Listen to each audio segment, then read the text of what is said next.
আরেকটা উড়ো পার্সেল এসেছে। নিশাত আপু, এদিকে আসো। মা, এদিকে আসো, তাড়াতাড়ি আসো। বলে ঈশিতা চেঁচিয়ে ডাকতে থাকলো। রাহেলা বেগম মাত্র চুলায় কড়াই বসিয়ে গরম তেলে ইলিশ মাছ ভাজার জন্য ছেড়েছেন।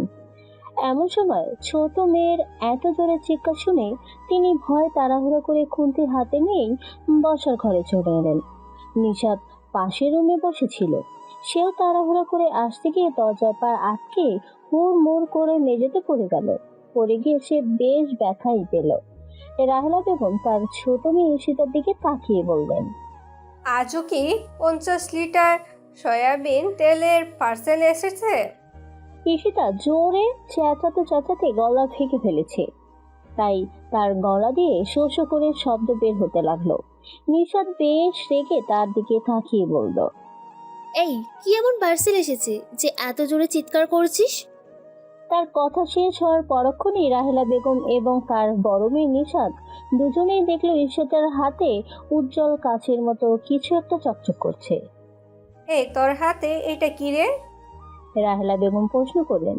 ঈশিতা তার হাত উঁচু করে জিনিসটা ওপরে তুলে দেখালো।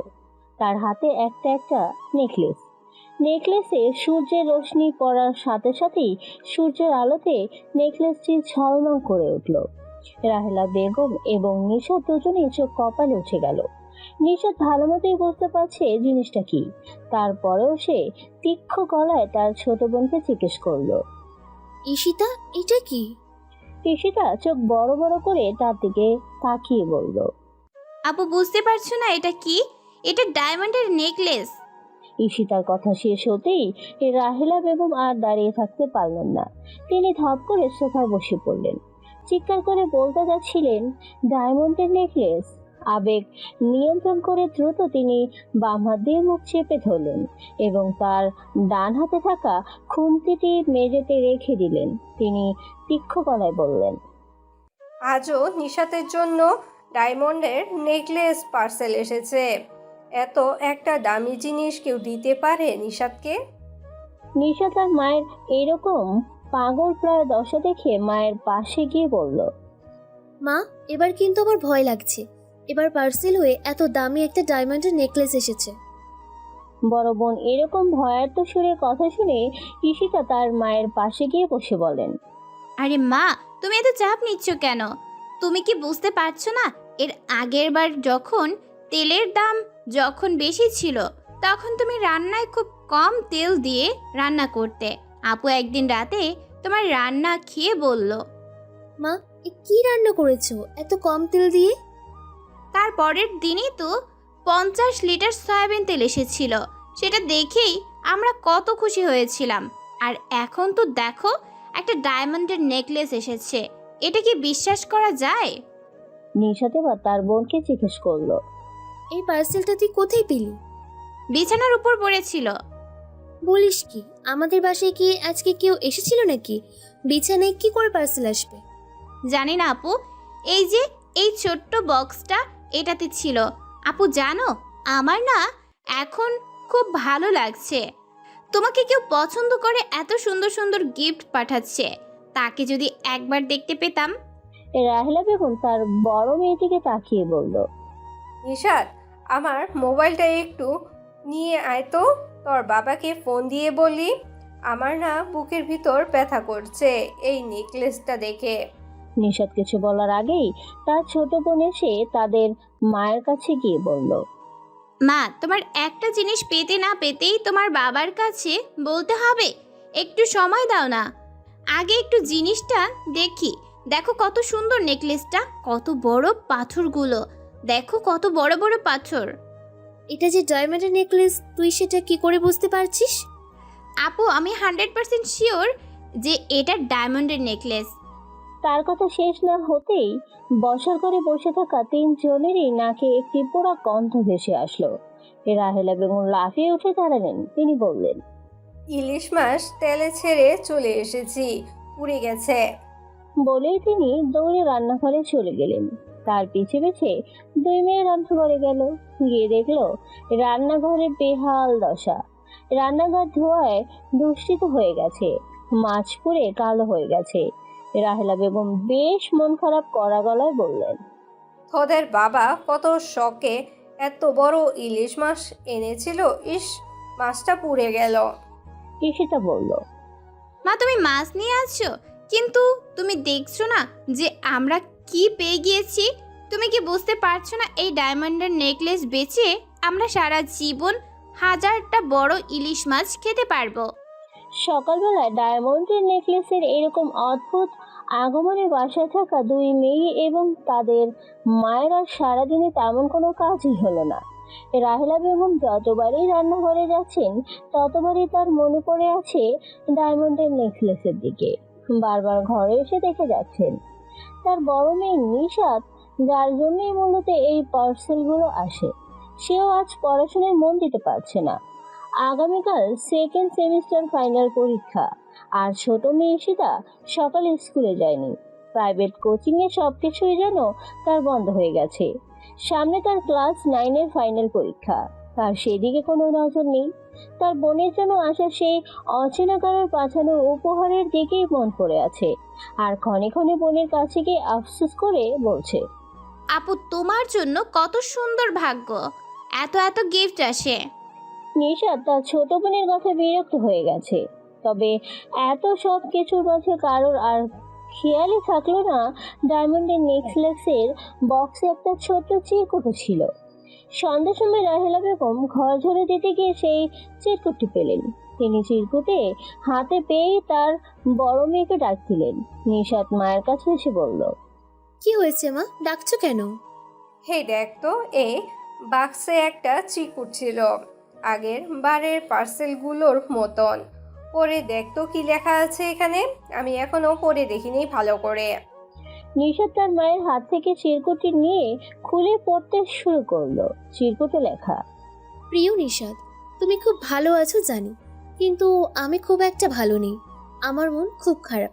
আমি জানি তুমি আমাকে হন্যে হয়ে খুঁজছো।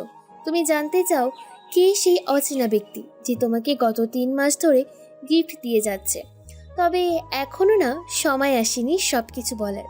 আমি জানি তোমার বান্ধবীর বার্থডে পার্টিতে তুমি আগামীকাল যাবে পরীক্ষা শেষ করে, কিন্তু তোমার তেমন কোনো অর্নামেন্টস নেই বার্থডে পার্টিতে পড়ার জন্য। সেই জন্য এই ছোট্ট উপহারটা তোমার জন্য পাঠালাম। প্লিজ এটা কিন্তু পড়বে, আমার খুব ভালো লাগবে।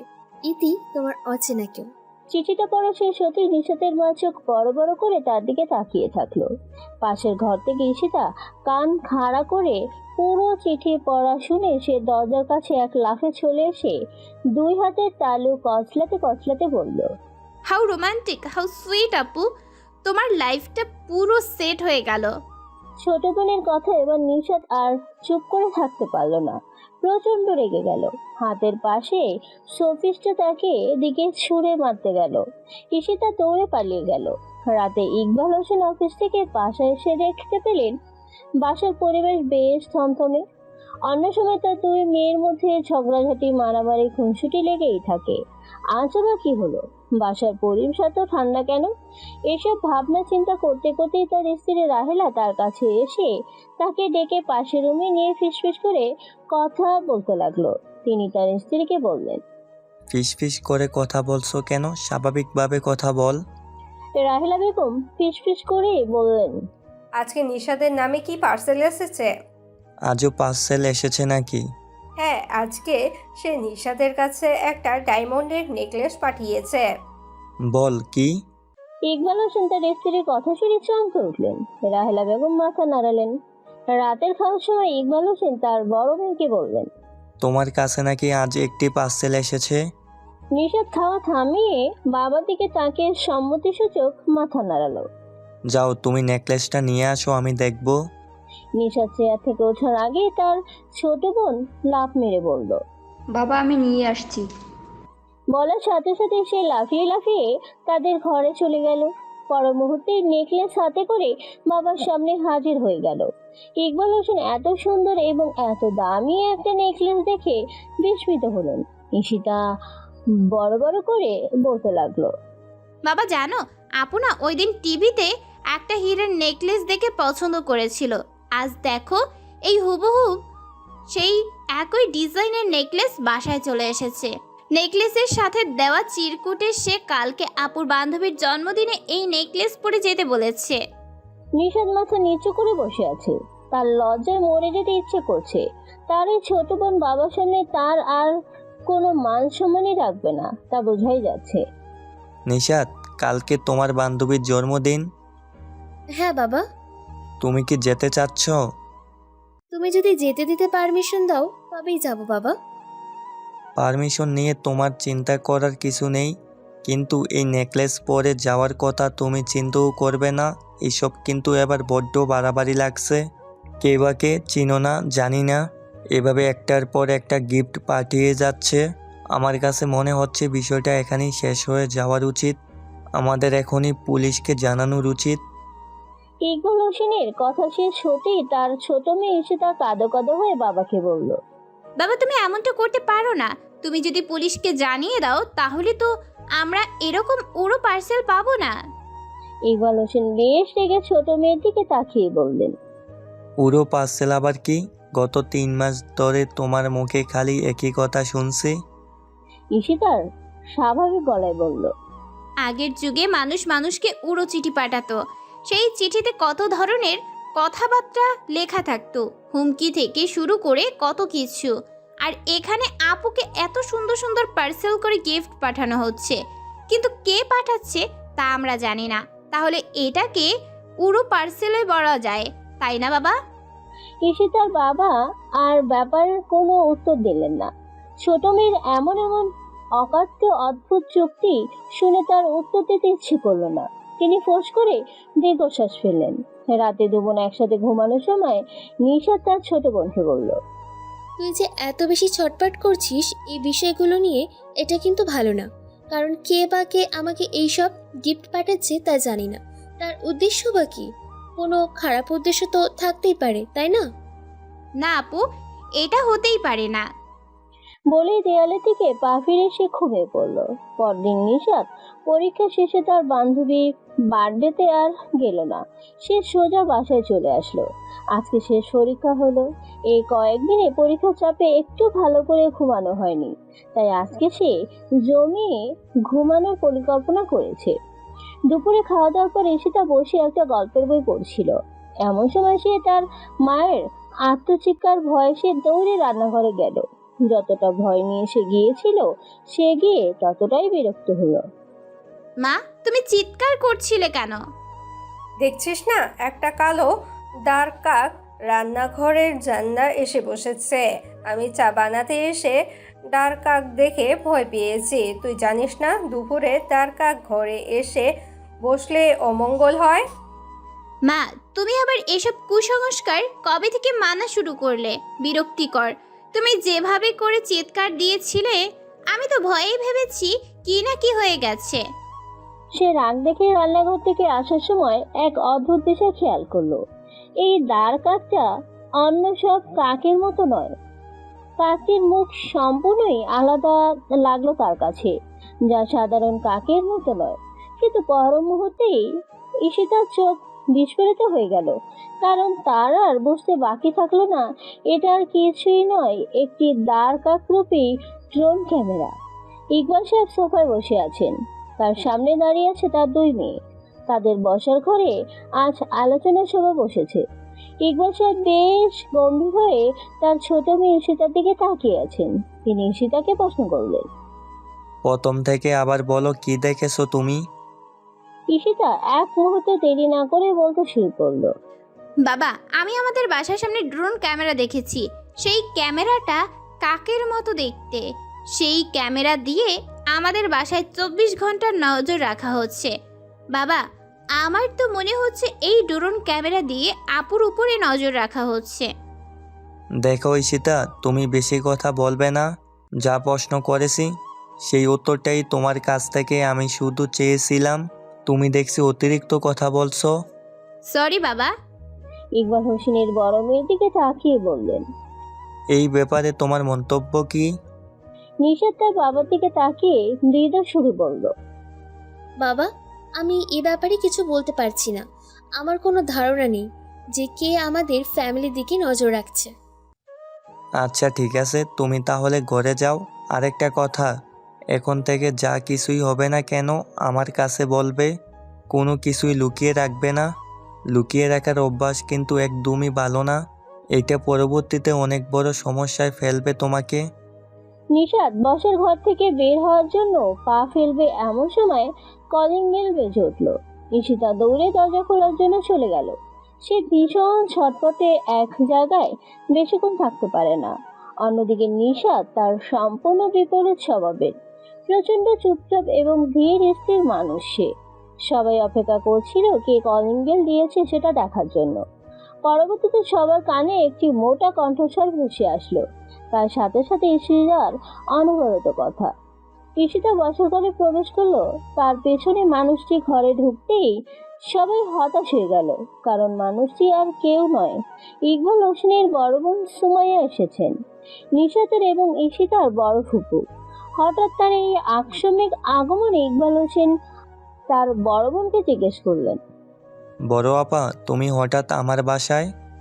কেন? আমি কি যখন তখন তোর বাসায় আসতে পারি না? নাকি টিকিট কেটে রেজিস্ট্রেশন করে তোর বাসায় আসতে হবে? ইকবাল হোসেন তার বড় বোনকে ভীষণ ভয় পান, তাই তিনি আস্তে করে বললেন, না মানে, তুমি আসার কথা আগে জানিয়ে দিলে আমরা কিছু আয়োজন করতাম। কেন? আমি কি মেহমান নাকি যে যখন তখন আসতে পারি না? আমি তো তোদেরকে তো আপন ভাবি, আর তোরা আমাকে পর ভেবে ঠেলে দিয়েছিস। অনবরত প্রশ্নের বাণ ছুড়ে দিয়ে তিনি তার হাত ব্যাগ থেকে একটি রুমাল বের করে প্রত্যেকবারের মতো চোখের মন মুছতে মুছতে বলতে লাগলেন, তোরা আমাকে পর ভাবিস, অথচ আমি তোদেরকে কত ভালোবাসি, কত ভালোবাসি। নিশাদ বিরক্ত হয়ে তার বড় ফুপুর এই ন্যাকা কান্না দেখতে থাকলো। তবে ফুপু স্বভাবরই এরকম, তিনি প্রত্যেকবারই কোনো না কোনো একটা উদ্দেশ্য নিয়ে তাদের বাসায় আসেন এবং একইভাবে সেম ডায়লগগুলো বলতে থাকে। তোরা আমাকে পর ভাবিস, আমি তোদের আপন কত ভাবি। তোরা নিষ্ঠুর, তোরা পাষণ্ড। তার এবার উদ্দেশ্য কি কে জানে। সে কথা চিন্তা করতেই নিশাতের হাত পা ঠান্ডা হয়ে যেতে লাগলো, কারণ তিনি যতবারই আসেন নিশাতের জন্য একটা না একটা পাত্রের সন্ধান নিয়েই আসেন। তিনি কখনো একা আসতে পারেন না, তার হ্যান্ড ব্যাগ ভর্তি পাত্রের ছবি অবশ্যই থাকবে। এবারে তিনি কোনো পাত্রের সন্ধান এনেছেন কে জানে। নিশাত সেই দুশ্চিন্তায় এতক্ষণ করছিল, সেটাই যেন কয়েক মুহূর্তের মাঝে সত্যি হয়ে গেল। নিশাতের বড় ফুপু সুমাইয়া রহমান ঈশিতাকে এক গ্লাস ঠান্ডা পানি তার কাছে এনে দিতে বললেন এবং তিনি সোফায় পা তুলে বসেন। ঈশিতা তার বড় ফুপুর খুবই বাধ্য, কারণ তারা আর ফুপুর স্বভাব বিশেষ একটা পার্থক্য নেই। দুজনেই অতিরিক্ত বাঁচাল এবং দুজনেরই মন মানসিকতাও একই রকম। নিশাতের বড় কুকুর সোফায় পা তুলে বসেই ক্ষান্ত হলেন না। তিনি তার হ্যান্ড ব্যাগ থেকে একটি ছেলের ছবি বের করে তার বাবার হাতে দিয়ে বললেন, দেখ ইকবাল, এবার নিশাতের জন্য একটা বড়লোক পাত্রের সন্ধান নিয়ে এসেছে। ছেলে বিরাট বড়লোক, ঢাকায় 2টা বিল্ডিং রয়েছে। জমি জমার অভাব নেই, নিশাতের সাথে বিয়ে দিলে নিশাত রাজরানী হয়ে পায়ের উপর পা তুলে বসে থাকবে। ইকবাল হোসেন তার বড় বোনের সাথে বিশেষ কথা বলতে পারেন না, তিনি মিনমিন সুরে বললেন, নিশাতের এত তাড়াতাড়ি বিয়ে দেব না, ও সবে সেকেন্ড সেমিস্টারের ফাইনাল দিল, আরও কিছুদিন যাক, আগে অনার্সটা কমপ্লিট করুক, তারপর এইসব নিয়ে ভেবে চিনতে দেখব। সুমাইয়া ভীষণ রেগে ঝাঁঝালো গলায় তার ভাইকে বললেন, মেয়েকে এখন বিয়ে দিব না, তখন বিয়ে দিব। এভাবে করে করে ঘরে বসিয়ে রেখে তো বুড়ি বানাচ্ছিস। রাহেলা বেগমের এবার তার স্ত্রীর উপর প্রচন্ড রাগ হলো। তিনি বুঝতে পারলেন না তার স্ত্রী কেন তার বড় বোনকে এত ভয় পান। তাদের মেয়ের বিয়ে তারা কখন দিবে না দিবে সেটি তাদের ব্যাপার, এখানে কেন বাইরের একজন মানুষ এসে খবরদারি করবে। এই বিষয়টি রাহেলা বেগমের কাছে খুব খারাপ লাগলো। তারপরও তিনি কিছু বললেন না। হাজার হলে এই মহিলাটি তার স্বামীর বড় বোন, তার সাথে তো আর খারাপ ব্যবহার করা যায় না। তিনি নিশাতের বিয়ের প্রসঙ্গটা ঘোরানোর জন্য বললেন, আপা, আজ দুপুরে কি খাবেন? আপনার পছন্দের চাপা শুটকির ভর্তা করে দিব? না, কিছু খাবো না, আসার সময় কাচ্চি বিরিয়ানি খেয়ে এসেছি। ঈশিতা বলল, ফুপু তুমি একা একা কাচ্চি খেলে আমাকে না জানিয়েই? তোকেও খাওয়াবো, সমস্যা নেই। আচ্ছা, সবাই প্রসঙ্গ অন্যদিকে নিয়ে যাচ্ছে কেন? যেই কথায় ছিলাম নিশাতের বিয়ে। ফুপুর মুখ থেকে কথা কেড়ে নিয়ে ঈশিতা বলল। নিশাতের বিয়ে হবে না এই তো ফুপু। মানে কি বলছিস তুই? কেন বিয়ে হবে না? আমি যথেষ্ট ভালো একটা বিয়ের প্রস্তাব নিয়ে এসেছি। আরে ফুপু, তোমার পছন্দ করা পাত্রের সাথে কি মনে করছো নিশাত আপুর বিয়ে দিব? আমরা নিশাত আপুর জন্য আরো ভালো ভালো পাত্র পাবো। অলরেডি একজন তো ঈশিতা লক্ষ্য করলো কথাটা যখন সে বলেছিল তখন তার বাবা মা এবং নিশাত আপু তিনজনই চোখ বড় বড় করে তার দিকে তাকিয়ে আছে। এর অর্থ হলো সে যদি কথাটা সম্পূর্ণ করে তাহলে আজ ফুপু চলে যাওয়ার পর বাসায় তার শরীর দশা আছে। তাই সে আর কথাটি সম্পূর্ণ করলো না। সে বলতে চেয়েছিল ডায়মন্ডের নেকলেসের কথা, কিন্তু সে সেটা না বলতে পেরে সেখানেই চুপ করে গেল। এতে করে ঈশিতার অদ্ভুত আচরণে ঈশিতার বড় ফুপু সুমাইয়া রহমানের বেশ খটকা লাগলো। তিনি প্রশ্ন করতে থাকলেন, কি বলতে চাচ্ছিলি? না ফুপু, কিছু না। আরে বল না, তোকে আমি ডবল কাচ্চি খাওয়াবো, তুই বল। না ফুপু, কিছু না। এমন সময় দরজায় আরেকবার কলিং বেল ভেসে উঠল। ঈশিতা দৌড়ে দরজা খুলতে যাওয়ার আগেই নিশাত দৌড়ে গেল, কারণ সে আর এখানে থাকতে পারছে না। সবার এত ঘন কথা তার মাথা ব্যথা হয়ে যাচ্ছে। তাই সেখান থেকে এসে হাঁপ ছেড়ে বাঁচল। দরজার সামনে এসে সরু পিনহোলের ছিদ্র দিয়ে সে দেখতে পেল বাইরে কেউ নেই। নিশাত কিছুটা ঘাবড়ে গেল। তারপর সে দরজা খুলে সামনে একটা মাঝারি আকারের বাক্স পেল। আবারও তার কাছে গিফট এসেছে। ঈশিতার কথা মতে ওরো পার্সেল। আচ্ছা, তাকে কে এই ওরো পার্সেলের কথা পাঠাচ্ছে? নিশাতের প্রথম তাকে গিফট পাঠানো এই অজ্ঞাত ব্যক্তির উপর বিরক্তি কিংবা রাগ হলো না, বরং কৃতজ্ঞতা প্রকাশ করলো, কারণ এখন এই পার্সেলটির জন্যই বড় ফুপুর কাছ থেকে সাড়া পেল। নিশাত নিজের রুমে গিয়ে বক্সটি খুলতেই বেশ অবাক হয়ে গেল। বাক্সে একটা কালো রঙের ডায়েরি এবং ডায়েরির সাথে একটা চিরকুট, যেমনটি প্রত্যেকবারের গিফটের সাথে থাকে। নিশাত চিরকুটটি খুলে পড়তে শুরু করলো। প্রিয় নিশাত, আজ তোমার জন্য একটা অন্যরকম গিফট পাঠালাম। আমি বুঝতে পারছি তুমি আমার ওপর ভীষণ রাগ করছো। আমি তোমাকে গিফট পাঠিয়ে যাচ্ছি সেই জন্য, তাই তো? তবে আজ তোমাকে এই ডায়েরি পাঠানোর কারণ হচ্ছে এটাতেই তুমি আমার সম্পর্কে যা যা প্রশ্ন আসবে তুমি সব লিখবে। তোমার মনের কথাও লিখতে পারো, যা তোমার মন চাই তাই লিখবে। তারপর এই ডায়েরি তুমি আমাকে গিফট করবে। কি করবে না? নাকি এখনো আমার উপর রাগ করে আছো? এটি তোমার গিফটের প্রতীক্ষায় থাকা একজন হতভাগা। নিশাতের বেশ মজা লাগলো চিরকুটটি পরে। একটুখানি লজ্জা অনুভব করলো সে। এমন সময় এসে তার পেছন থেকে এসে তার হাত থেকে চিরকুটটি টেনে নিয়ে বলল, আপু, তুমি আরো একটা উড়ো পার্সেল পেয়েছো আর আমাকে বলনি? আরে আপু, তুমি তো দেখছি লজ্জায় লাল হয়ে গিয়েছো। লাল থেকে আস্তে আস্তে বেগুনি হয়ে যাচ্ছ। এই, তুই আমার জিনিস নিয়েছিস কেন? ও মাই গড, এই কিছুক্ষণের মধ্যে তোমার জিনিস হয়ে গেল এইগুলো? আপু, তোমার ভিতরে কোনো না কোনো ব্যাপার তো অবশ্যই আছে।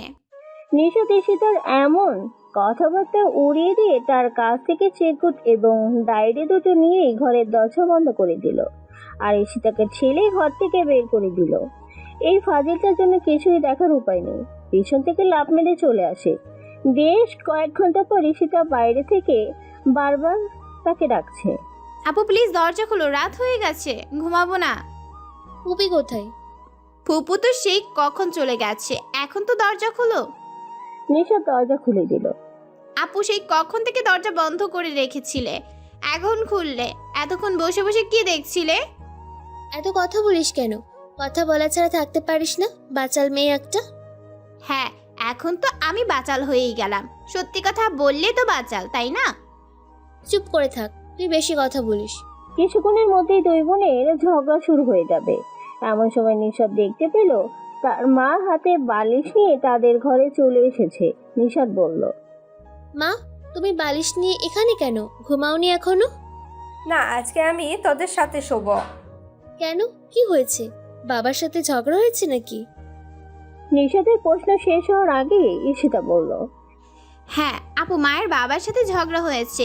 ফুপু যে বারবার খালি তোমার বিয়ে নিয়ে কথা বলতে বাসায় আসে, সেই জন্যই তো বাবার সাথে মায়ের ঝগড়া বেঁধেছে। নিশাদ বেশ রেগে গেল। সে বলল, এই, আমি কি তোর কাছে জানতে চেয়েছি? আমি মার কাছে জিজ্ঞেস করেছি। মুখের কথা টেনে নিয়ে কথার উত্তর দিস কেন? তাদের দুজনের কথায় বিরক্ত হয়ে গিয়ে রাহেলা বেগম বললেন, এত ঝগড়া করলে কিন্তু আমি তোদের সাথে শোবো না। আমি ড্রয়িং রুমের সোফায় গিয়ে শুয়ে পড়ছি। এছাড়া তখন ঈশিতা তার মায়ের কাছে গিয়ে মাকে জড়িয়ে ধরে বলল, মা, তুমি আজকে আমার সাথে ঘুমাবে। সব কতদিন তোমার সাথে ঘুমাই না। অনেকদিন পর দুই মেয়ে এবং তাদের মা বেশ আনন্দ করে রাতে ঘুমাতে গেল। পরদিন সকালে নিশাদ ঘুম থেকে উঠে লক্ষ্য করলো তার মায়ের ভীষণ জ্বর এসেছে। সে প্রচন্ড চিন্তিত বোধ করলো। সেই জন্য সকালে মাকে কোনো কাজ করতে না দিয়ে বাসার সব কাজ একই সে করতে লাগলো। ঈশিতা যখন দেখতে পেল সে মায়ের জ্বর এসেছে, নিশাদ সব কাজ করছে, তখন বুঝতে পারলো এখন যদি সে বাসায় থাকে তবে তারও কাজ করা লাগবে। সেজন্য সে কাজ ফাঁকি দেওয়ার জন্য স্কুলের উদ্দেশ্যে চলে গেল। নিশা তাকে আজকে বাসায় থেকে যেতে বললেও সে তার গুরুত্বপূর্ণ ক্লাসের বাহানা দিয়ে চলে গেল। নিশাদ বিষয়টি বুঝতে পেরেও কিছু বলল না, কারণ সে জানে তার বোন কিছুটা এই ধরনের। তাকে বদলানো তার পক্ষে সম্ভব না। নিশাদের বাবা সকালে অফিসে যাওয়ার সময় দেখলেন তার স্ত্রী ভীষণ জ্বর। তিনি অফিস থেকে ছুটি নিতে চাইলেন, কিন্তু তার অফিসের গুরুত্বপূর্ণ একটা মিটিং থাকার জন্য তাকে যেতে হলো। নিশাতের কাছে তিনি নিশাতের মায়ের দায়িত্ব অফিসের উদ্দেশ্যে রওনা হলেন। বাবা অফিসে চলে যাওয়ার পর নিশাত এক মগ কফি বানিয়ে নিল। তারপর মার পাশে বসে মাকে জলপতে দিতে থাকলো। নিশাতের চোখে কোণে পানি জমেছে, কারণ সে জানে তার মায়ের এমন জ্বর প্রায়ই হয়। এর কারণটা কারোর আর অজানা নয়। রাহেলা বেগমের 1 বছর আগে ব্রেন টিউমারের অপারেশন হয়েছিল।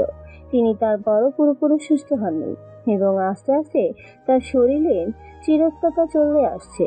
নিশা তার মাকে প্রচন্ড ভালোবাসে। মায়ের এমন অবস্থা তার দেখে বুকটা কষ্টে ফেটে যাচ্ছে। তাদের মধ্যবিত্ত পরিবার, যদি অপারেশন করাতে হয় তাহলে সে টাকা জোগাড় করা তাদের পক্ষে সম্ভব নয়। তার মায়ের প্রথমবার অপারেশনের করার সময় অনেক টাকা ধার দিয়েছিল তার বড় ফুপু। সেজন্যই হয়তোবা বড় ফুপু তাদের পরিবারের উপর অতিরিক্ত চাপ দেয় এবং তিনি হাতের মুঠোয় রাখার চেষ্টা করেন। তার বাবাও কিছু বলতে পারেন না। বেতনের অর্ধেক বেশি টাকাই তার ধার দেনা পরিশোধ করতেই চলে যায়, যার ফলে মাস শেষে তাদের সংসারে টানাটানি লেগেই থাকে। নিশাদ তার মাকে সকালে নাস্তা খাইয়ে দিল, কারণ ওষুধ খেতে হবে।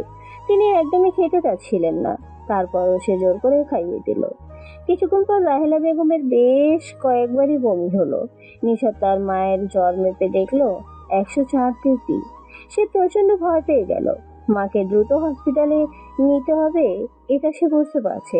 তাই সে তার বাবাকে ফোন দিতে গেল, কিন্তু ফোন দিতে গিয়ে লক্ষ্য করলো তার মোবাইলে ব্যালেন্স নেই। তার মাকে রেখে সে কোথাও যেতে পারছে না। নিশা দ্রুত বালতিতে করে পানি নিয়ে এসে তার মায়ের মাথায় পানি ঢালতে লাগলো, কিন্তু তার মায়ের জ্বর যেন ক্রমশই বেড়ে চলেছে। তাই সে তার মাকে সেই অবস্থায় রেখে দ্রুত পাশের বাসায় গিয়ে একটা ফোন করার জন্য মোবাইল চেয়ে নিয়ে আসলো। কিন্তু বাবাকে ফোন করতে গিয়ে দেখলো তার বাবা ফোন ধরছে না। সে একই মুহূর্তে ইকবাল হোসেন তার অফিসে গুরুত্বপূর্ণ একটি মিটিংয়ে থাকার কারণে তিনি ফোনটা ধরতে পারছিলেন না। নিশাদ প্রায় পাগল হয়ে গেল। সে এখন কি করবে বুঝতে পারছে না। সে কি করে মাকে হসপিটালে নিয়ে যাবে? কারো সাহায্যের প্রয়োজন, কিন্তু সে তার মাকে একা রেখে সে যেতেও পারছে না। এমন সময় নিশা জোরে জোরে কাঁদতে থাকলো। সে অল্পতেই ভেঙে পড়ে। তার মায়ের অবস্থা ক্রমশই খারাপের দিকে যাচ্ছে। সে বাইরের দরজা খোলা রেখেই নিচতলা থেকে একজনকে ডেকে আনতে যাবে। ঠিক তখনই অ্যাম্বুলেন্সের কর্কশ সাইলেন্ট তার কানে ভেসে আসলো। সে দ্রুত বারান্দায় দৌড়ে দেখলো নিচে একটা অ্যাম্বুলেন্স দাঁড়িয়ে আছে। অ্যাম্বুলেন্স থেকে 2 জন ওয়ার্ড বা ট্রেজার নিয়ে তাদের বিল্ডিং এর থেকে আসছে। নিশাদ অবাক হয়ে গেল, তবে এখন তার অবাক হওয়ার সময় নেই। সে দ্রুত সিঁড়ি ভেঙে নিচে নামতে লাগলো তাদের কাছে যাওয়ার জন্য। পরক্ষণেই সে বিস্মিত হয়ে গেল, কারণ তারাই তার কাছে আসছিল তার মাকে হসপিটালে নেওয়ার জন্য। নিশাতের এই মুহূর্তটা এতই প্রশ্ন করার সময় ছিল না। সে দ্রুত তার মাকে নিয়ে বাইরে দরজা তালা মেরে বাসা থাকা কিছু টাকা নিয়ে অ্যাম্বুলেন্সে উঠে গেল। অ্যাম্বুলেন্স একটি বেশ সুনামধন্য বেসরকারি হসপিটালে। নিশাদ চিন্তিত বোধ করলো। কারণ হসপিটালের বিল পরিশোধ করার মতো টাকা সে সাথে করে নিয়ে আসেনি। হসপিটালে মাকে অ্যাডমিট করার পর সে অবাক হয়ে দেখলো আগে থেকে সব বিল পরিশোধ করা আছে এবং তার মাকে অ্যাডমিট করানোর সকল ব্যবস্থা করা আছে। সে জিজ্ঞেস করলো, কাউন্টারে গিয়ে রিসেপশনেরকে জিজ্ঞেস করলো, আমার মায়ের নাম কি আগে থেকেই অ্যাডমিট করা আছে? ম্যাম, সেটা তো বলতে পারবো না, তবে কেউ একজন ফোন করে আপনার মায়ের নামে অ্যাডমিট করে। আপনার আমাদের কাছে অ্যাড্রেস দিয়ে দিয়েছিলেন আমাদেরকে অ্যাম্বুলেন্স পাঠিয়ে দেওয়ার জন্য। আমরা ততটুকুই দায়িত্ব পালন করেছি এবং বিল অনলাইনে পেমেন্ট হয়ে গেছে। নিশাতের বুঝতে বাকি থাকলো না সেই অজ্ঞাত ব্যক্তিটিই তাকে বিপদে সাহায্য করেছে। সে মনে মনে ভীষণ কৃতজ্ঞতা প্রকাশ করলো তার উপর। নিশাত হসপিটালের টেলিফোন থেকে তার বাবাকে ফোন দিল। ততক্ষণে তার মায়ের চিকিৎসা শুরু হয়ে গিয়েছে। জ্বর আস্তে আস্তে কিছুটা নেমে এসেছে। নিশাতের বাবা তার স্ত্রীর এই অবস্থার কথা শুনে দ্রুত সে হসপিটালে চলে আসছেন। এসে নিশাতকে দেখতে পেলেন। তুমি একাই তোমার মাকে হসপিটালে নিয়ে এসেছো? তুমি আমাকে ফোন দাওনি কেন? বাবা, তোমার ধারণা আছে তোমার ফোনে কতবার ফোন দিয়েছি? তুমি জানো? তুমি ফোন ধরছিলে না। আচ্ছা নিশাত, এখন তো হসপিটালের বিল পেমেন্ট করতে হবে। না বাবা, সেসব নিয়ে তোমার চিন্তা করার কিছু নেই। কেউ একজন আগে থেকেই সব বিল পেমেন্ট করে দিয়ে গেছে। কি করেছে? সেটা বলতে পারবো না বাবা। আমার ধারণা আমাদের বাসায় যে ড্রোন ক্যামেরা দিয়ে নজর রাখছিল সে হয়তো আমাদের এই বিপদে সাহায্য করেছে। তোমার মায়ের এখন কি অবস্থা? ডাক্তার কি বলেছে? ডক্টর এখন পর্যন্ত খারাপ কিছু বলেননি, কিন্তু বলেছে তার কন্ডিশন এখনো খারাপ বলা যাচ্ছে না। আরও কিছুদিন তারা দেখবেন, তারপর যদি মনে হয় অপারেশনের প্রয়োজন রয়েছে তবেই অপারেশন করাতে হবে। কথাগুলো শেষ করেই নিশাত লক্ষ্য করলো তার বাবার মুখটা শুকিয়ে গেছে। কারণটাও সে বুঝতে পারলো, কারণ এখন যদি অপারেশনের প্রয়োজন পড়ে তবে সেই টাকাটা তাদের পক্ষে জোগাড় করা সম্ভব না। তাহলে কি তার মায়ের অপারেশনটা হবে না? হাসপাতালে রাতে নিশাতের বাবা থাকার সিদ্ধান্ত নিয়েছেন। নিশাত এবং ঈশিতাকে তিনি বাসায় পাঠিয়ে দিলেন। ঈশিতা বিকেলে বাসায় এসে তার মায়ের হসপিটালে থাকার খবর শুনে সোজা হসপিটালে চলে এসেছে। তার মায়ের এরকম অবস্থা দেখে সে অনেক অনুতপ্ত হয়েছে। সেটা তার মুখ দেখেই বোঝা গিয়েছিল। ঈশিতা কান্না করতে করতে নিশাতকে জড়িয়ে ধরে বারবার সরি বলছিল, কারণ ঈশিতার এই খামখেয়ালিপনার জন্য আজ তাদের মায়ের একটি বিপদ হয়ে যেতে পারত। রাতে তাদের মায়ের জ্বর কমে আসায় তাকে কেবিনে শিফট করা হলো। নিশাত ঈশিতাকে নিয়েই বাসায় ফেরার সময় তারা দুজনে অনুভব করলো তাদের দুজনকে কেউ অনুসরণ করছে। বাসার বেশ কাছাকাছি চলে আসার পর বাসায় ঢোকার সময় ঈশিতা দেখতে পেল তাকে যে এতক্ষণ তাদেরকে অনুসরণ করেছিল সেই মানুষটিকে। ঈশিতা নিশাতকে সেই মানুষটিকে দেখানোর চেষ্টা করতে গেলে মানুষটি দৌড়ে পালিয়ে গেল। নিশাত এবং ঈশিতা দুজনেই দেখলো কালো হুডি পরা একজন যুবক দৌড়ে অন্ধকারে মিলে গেল। ঈশিতা দৌড়ে সেই যুবকটির পিছু নিতে গেল। নিশাত তাকে থামিয়ে দিল। ভয়ে তারা দ্রুত বাসার উদ্দেশ্যে যেতে লাগলো। বাসার সামনে গিয়ে দরজার সামনে গিয়ে নিশাত আরো একটি পার্সেল আবিষ্কার করলো। ঈশিতা প্রচন্ড উৎসাহের সাথে পার্সেলটা মেজে থেকে হাতে তুলে নিল। সে যতটা উৎসাহের সাথে বাক্সটা হাতে তুলে নিয়েছিল, পরক্ষণে সে ততটাই হতাশ হয়ে গেল। দুই হাত দিয়ে বাক্সটা সে ঝাঁকাতে ঝাঁকাতে নিশাতের উদ্দেশ্যে বলল, বক্সটা এত হালকা কেন লাগছে? কিছু দেয়নি নাকি? নিশাত বলল, আচ্ছা, তোর সমস্যাটা কি বলতো? ফেলে দেবো পার্সেলটা, দরকার নেই। এত আগ্রহ কেন তোর? ঈশিতা মন খারাপ করে পার্সেলটা হাতে নিয়ে বাসায় প্রবেশ করলো। নিশাত তাকে বলল, যথেষ্ট হয়েছে ঈশিতা, এবার এসব বিষয় বাদ দে। এত মাতামাতি করে কি আছে সামান্য একটা পার্সেল নিয়ে? বাসায় ঢুকতেই নিশাত রাতের খাবার তৈরি করার জন্য রান্নাঘরে চলে গেল। ঈশিতা সোফায় বসে বক্সটি খোলার চেষ্টা করছে। বাক্সতে যেন হাজারটা কস্টেপ লাগানো। কস্টেপ খুলতে খুলতে সে বিরক্ত হয়ে যাচ্ছে। ঈশিতা বাক্স খুলে ছোট্ট একটা কার্ড পেল। কার্ডটা উল্টে পাল্টে দেখতে দেখতে সে আবিষ্কার করলো কার্ডে একটি ইমেল অ্যাড্রেস দেওয়া আছে। একটি চিরকুট লেখা, আমার ইমেল অ্যাড্রেস। চিরকুটটি দেখে ঈশিতা আনন্দে আত্মহারা হয়ে গেল। সে এক মুহূর্ত দেরি না করে কার্ডটি নিয়ে দৌড়ে রান্নাঘরে নিশাতের কাছে চলে গেল। নিশাত চুলায় ভাত বসা ছিল। ঈশিতাকে রান্নাঘরে দেখে সে জিজ্ঞেস করলো, কি রে, কি হয়েছে? জায়ান আহমেদ? জায়ান আহমেদ? কি জাইন জাইন করছিস? এখানে থেকে যা তো। জায়ান আর কেউ না, তোমাকে গত 3 মাস ধরে যে মানুষটি পুরো পার্সেল পাঠিয়েছে আসছে সেই। নিশাত এবার একটু সিরিয়াস হয়ে তার বোনের দিকে তাকালো। সে চোখ সরু করে দিয়ে বলল। তুই কিভাবে জানিস তার নাম? ঈশিতা তার প্রশ্নের উত্তর না দিয়ে তার হাতে থাকা কার্ডটা নিশাতের হাতে ধরিয়ে দিল। দেখো আপু, এখানে ইমেল অ্যাড্রেসের জায়গায় তার নামটা লেখা আছে, খেয়াল করে দেখো। নিশাত এবার দেখতে পেল সেখানে জায়ান আহমেদ নামে একটি নাম লেখা। সে অবাক হয়ে আপন মনে বলল, মানুষটি যেভাবে গত 3 মাস ধরে নিজেকে হাইড করে রাখলো, আমি তো ভেবেছিলাম এত তাড়াতাড়ি সে নিজেকে রিলিভ করবে না। এত সহজে কার্ড পাঠিয়ে নিজের ইমেল অ্যাড্রেস পাঠিয়ে দিল। ঈশিতা তাকে বলল। এত কি ভাবছো আপু? না, কিছু না। তাকে ইমেল করবে? পাগল হয়েছিস? কখনোই না। ঈশিতা দীর্ঘশ্বাস ফেলে নিশাতের দিকে তাকিয়ে বলল। থাক, তোমারই ইমেল করার দরকার নেই, কার্ডটা আমাকে দিয়ে দাও। কেন? সেটার উত্তর তোমাকে কেন দেব? কথাটি বলেই কার্ডটি আচমকাই ঈশিতা নিশাতের হাত থেকে হাঁচকা টান মেরে নিয়ে নিজের ঘরে গিয়ে দরজা বন্ধ করে দিল। ঈশিতার মূল উদ্দেশ্য এখন ইমেল করা। নিশাত দরজার বাইরে থেকে তাকে চেঁচিয়ে ডাকতে থাকলো। ঈশিতা, দরজা খোল, দরজা খোল। খবরদার, তুই কিন্তু তাকে ইমেল করবি না। ঈশিতা প্রচন্ড কৌতূহল হয়ে উঠল। আজকে সে মেল না করে ছাড়বে না। অনেকটা প্রতিজ্ঞাবদ্ধ যেন হয়ে গেল। নিশাতের সমস্ত নিষেধ অগ্রাহ্য করে সে মেল পাঠিয়ে দিল। ঈশিতা মেল লিখল। হ্যালো জায়ান, আমি নিশাত। আপনি কি আমাকে পছন্দ করেন?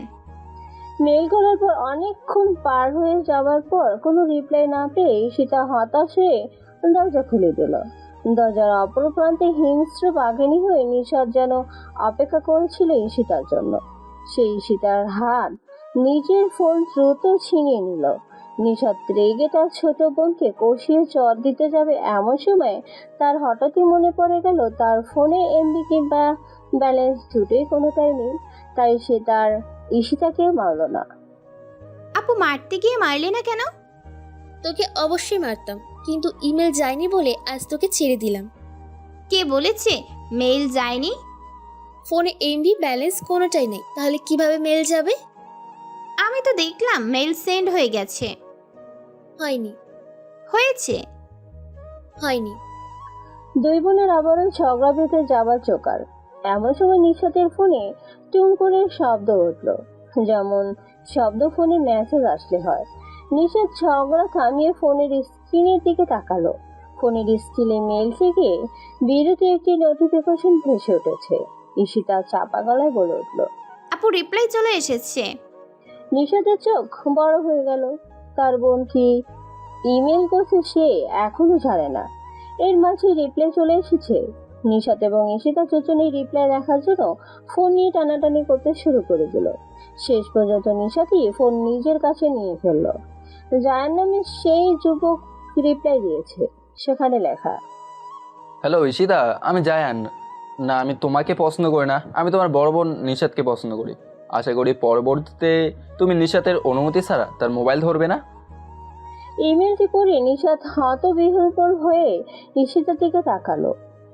ঈশিতাও একই অবস্থায়, এই ঘটনার সেও হতভম্ব হয়ে গেছে। নিশাত তাকে বলল। আমার ফোনে তো এমবি ছিল না, তুই কিভাবে ইমেল সেন্ড করেছিস?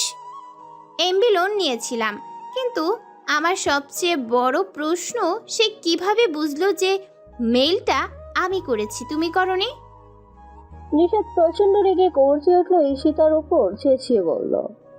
আজকের পর থেকে যদি তুই আমার ফোনে হাত দিস, তবে তোর হাত ভেঙে ফেলবো। ঈশিতা তার বড় বোনের রাগান্বিত বাণীতে কান না দিয়ে ঘরের দিকে সেদিকে তাকাতে থাকলো। সে বলতে লাগলো। আমাদের ঘরে আবার ক্যামেরা ফিট আছে নাকি, সব খুঁজে দেখতে হবে, না হলে সে কিভাবে বুঝবে যে মেইলটা আমি করেছি? পরক্ষণে ঈশিতার চোখ গেল জানালার পাশে তাদের উপর থাকা একটা কাকের দিকে। আরে, এরকম হুবহু একটা ড্রোন ক্যামেরা সে তো রান্নাঘরে রেখেছিল। এটা তো সেই একই তার কাক। ঈশিতা নিশাতকে চুপিসারে ইশারা করে বারবার জানালার দিকে দেখাতে থাকলো। নিশাত বিষয়টি লক্ষ্য করে জানালার দিকে তাকিয়ে দেখলো সেখানে সত্যি একটি কাক বসে আছে। তবে কাকটা দেখে তার কোনো ড্রোন ক্যামেরা মনে হলো না। ঈশিতা বুঝতে পারলো তার বোন তার কথা বিশ্বাস করছে না। তাই সে বোনকে বিশ্বাস করানোর জন্য হোক আর অন্য যে কোনো কারণেই হোক দ্রুত এক গ্লাস পানি নিয়ে এসে কাকটির দিকে ছুঁড়ে মারল। পরক্ষণে কাকটি এসে তার সন্দেহকে মিথ্যা প্রমাণ করে দিয়ে দাঁড় কাকটি কর্কশ শব্দে কাকা করতে করতে পাখা ঝাঁপিয়ে উড়ে গেল। নিশাত তার ছোট বোনের এই অদ্ভুত কাণ্ডে হাসতে হাসতে ফেটে পড়ল। নিশাত উচ্চস্বরে হাসতে লাগলো। হাসির জন্য সে কথা বলতে পারছে না। অনেক কষ্টে হাসির সামলিয়ে বলল, এই তো ড্রোন ক্যামেরা। শেষ পর্যন্ত এ বেচারা নির্দোষ কাককে তুই ড্রোন ক্যামেরা বানিয়ে দিলি। ঈশিতা বিমর্ষ হয়ে গেল। লজ্জায় সে বোনের সামনে মুখ দেখাতে পারলো না। ঈশিতা দৌড়ে তার মা বাবার রুমে চলে গেল। তার চোখে পানি চলে আসলো। সত্যিতে সে ড্রোন ক্যামেরাকে দেখছিল, সেটা এখন কাক হয়ে গেল কি করে? তাছাড়া সে যে মেল করেছিল সেটাই বা জায়ান আহমেদ বুঝলো কি করে? এই মেয়েটা হেসে উঠলে যেন আমার পৃথিবী হেসে ওঠে। ওর হাসি এত সুন্দর কেন? আমি আস্তে আস্তে ওর প্রেমে ডুব দিচ্ছি, আমি হারিয়ে যাচ্ছি। মৃদুস্বরে কথাগুলো জায়ান নিজেকে বলল। সে হাত থেকে বাইনোকুলারটা নামিয়ে টেবিলের উপর রাখলো। সে এখন নিশাতের বাসার সামনে আর একটা বিল্ডিং এর ফ্ল্যাটে আছে। সেখান থেকে নিশাতকে দেখছে সে। এই সামান্য সময়টুকুই যেন তার জীবনের মহামূল্যবান সময় হয়ে দাঁড়িয়েছে আজকাল। জায়ানের ফোন বেজে উঠলো। তার বাবা ফোন করেছে। জায়ান ফোনটা রিসিভ করে কানে ধরলো। হ্যালো বাবা। 1:30 বেজে গেছে, বাসায় আসবে না? তোমার কিন্তু 2:30টার আগেই বাসায় আসার কথা, কথাটা কিন্তু ভুলে যাবে না। আমি এখন আসতে পারছি না, 2টোর দিকে গাড়ি পাঠিয়ে দিও, বাসায় আসবো। এই আধা ঘন্টার সময়টুকু আমার জন্য ছেড়ে দাও। ঠিক আছে, দিলাম ছেড়ে।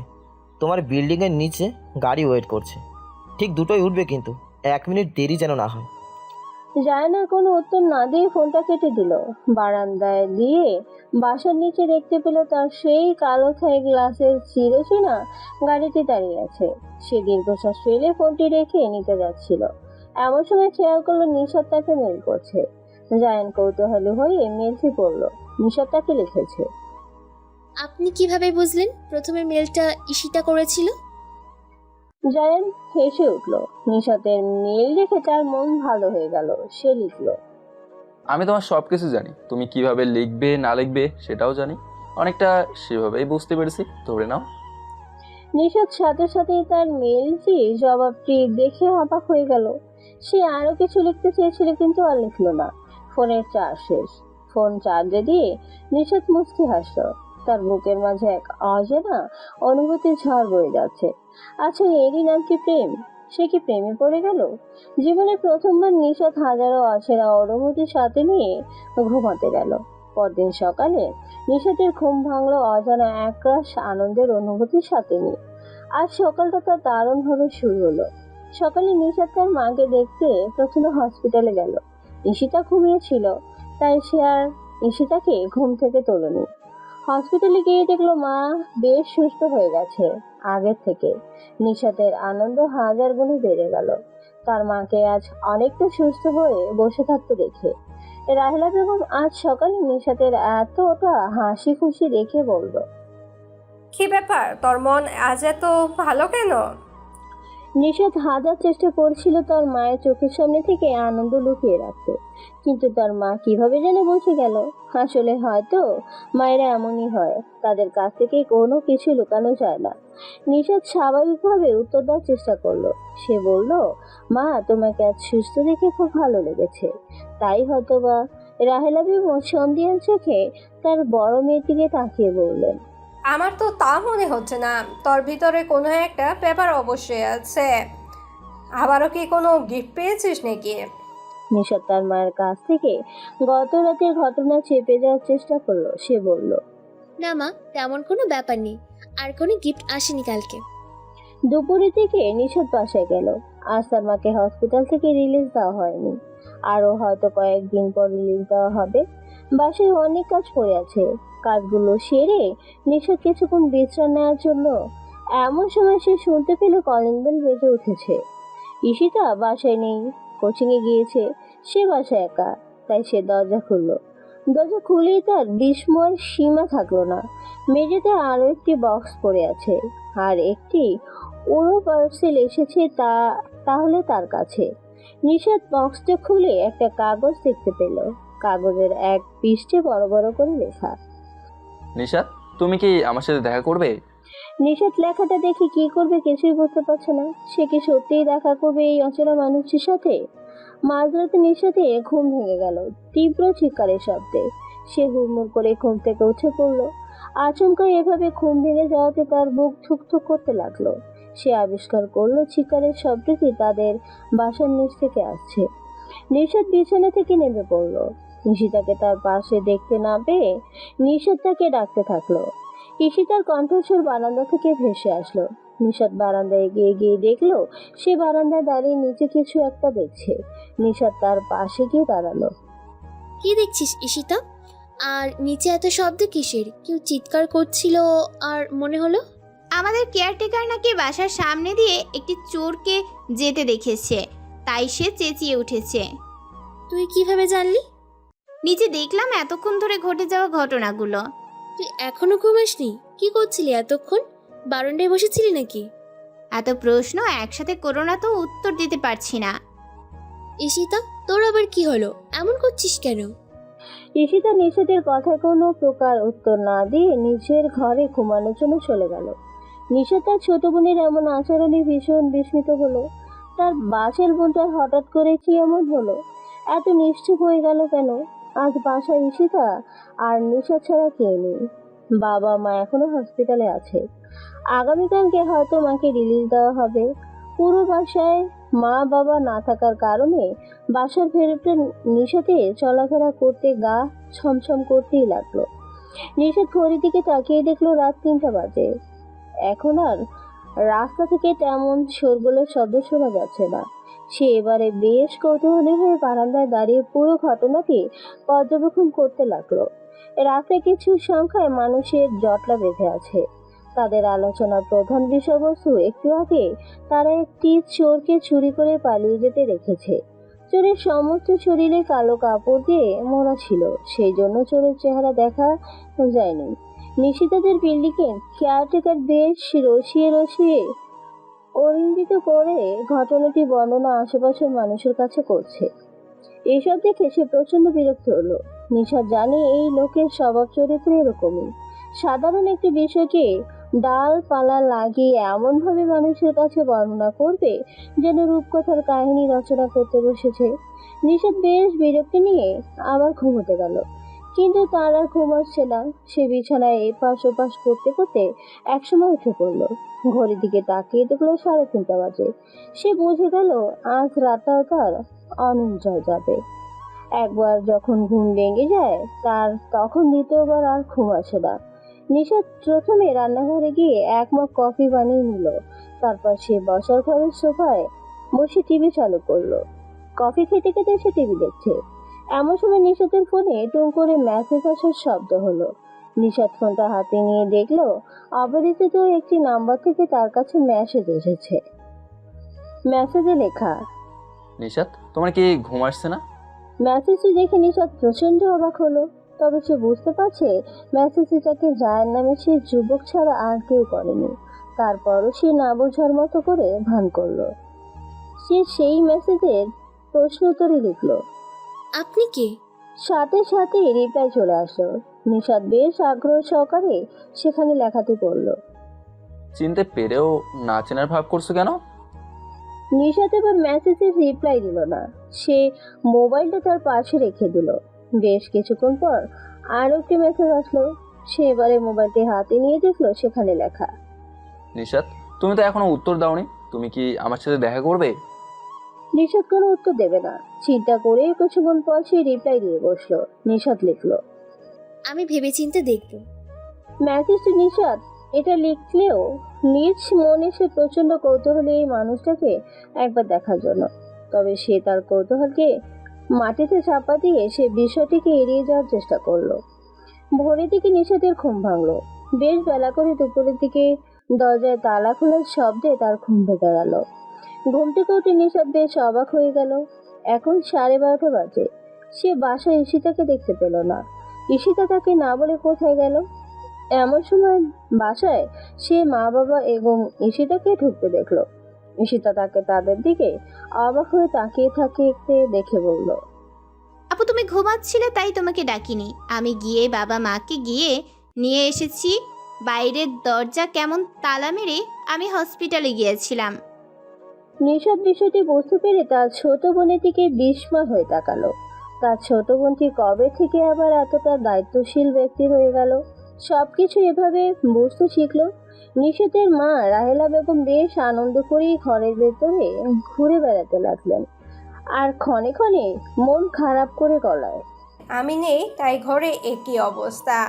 ঘরটা ভালো করে পরিষ্কার করিসনি, মেঝেতে এত ময়লা কেন? ঘর পরিষ্কার করতে পারিস না? ইস, রান্নাঘরের কি অবস্থা!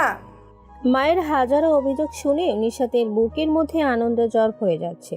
অন্য সময় হলে সে ভীষণ বিরক্ত হতো মায়ের এসব কথাবার্তায়, তবে মাকে এখন সুস্থ দেখে এসব কথা যেন তার কান দিয়ে ঢুকছে না।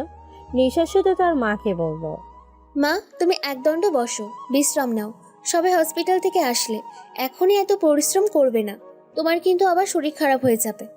রাহেলা বেগম তার বড় মেয়ের কথায় কান না দিয়ে ঘরের কোনায় কোন ময়লা সে পরিষ্কার করেনি সেই অভিযোগগুলো করতে থাকলো এবং নিজে ঝাড়ু দিয়ে এসে ঘর ঝাড়ু দিতে থাকলো। নিশাত অসহায় দৃষ্টিতে তার মায়ের দিকে তাকিয়ে থাকলো। ঈশিতা তার পাশে এসে কানে কানে বলল, মাকে হাজার নিষেধ করলেও সে এখন কিছুই শুনবে না। ইকবাল হোসেন তার স্ত্রীর বাসায় রেখে অফিসের উদ্দেশ্যে রওনা হলেন।